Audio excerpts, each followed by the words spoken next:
Hey everybody, Brandon with the Chosen Prime here, and today we're taking a look at Transform Element TE03 Speedstar. So this guy's brand new to us. There was a previous release of this or partial release of this figure. However, it had a defect in the hips that prevented transformation. So we held out for the fixed units, and here they are. So let's take a look at our accessory bits. First things first here, you get a secondary face. So you get the smiley face for him, and then the standard more stoic look, more serious. Both head sculpts look good to me. I like the roundness of them. They look pretty lifelike. So next thing, you have your Mirage rifle here that looks pretty standard issue for the Mirages that we've seen from third party. And then you have your shoulder launcher that has great flexibility, articulation here. You can go out to the side with this. You can go inside.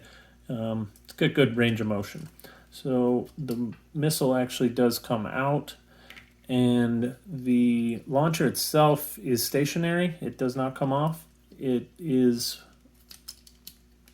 there for transformation, which I think is a nice little bonus to keep that included. Not sure how they could have included the rocket. It's a little bit too big.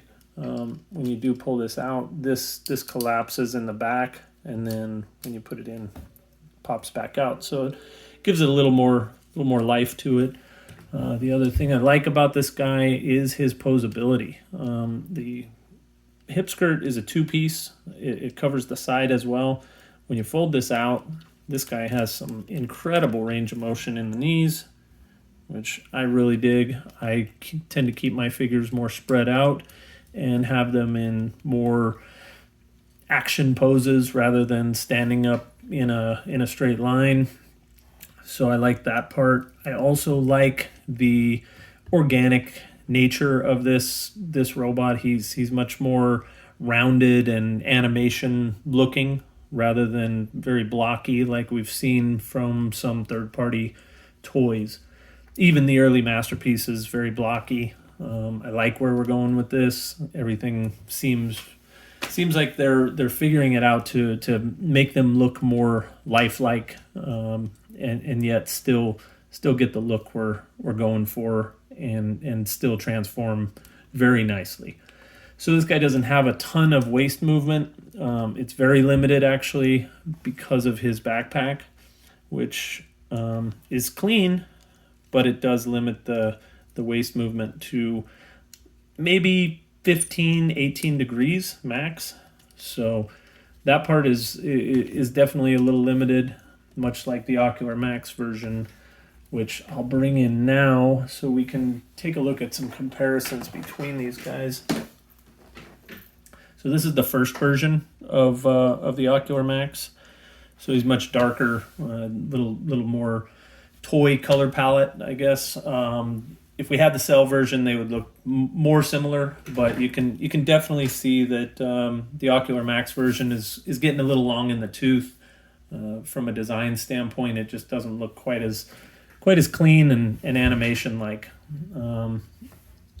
The launcher is definitely better on the Transform Element because you just have no range of motion with this launcher. It doesn't move sideways, and it really only points down. It does not really point up at all.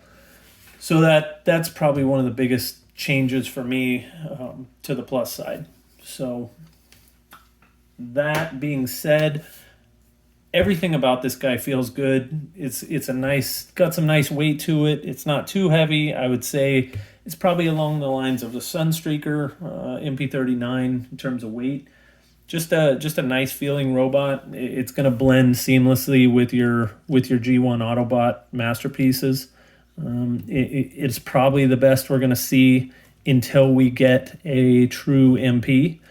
And even then, maybe for some folks, it might be the quintessential Mirage for the time being, and maybe for good for some folks. We have this guy in stock now. You can pick it up from the Chosen Prime. We also got a ton of other stuff in today. We got some more good stuff coming tomorrow. So be sure to check us out and leave comments in in the bottom here. Appreciate it.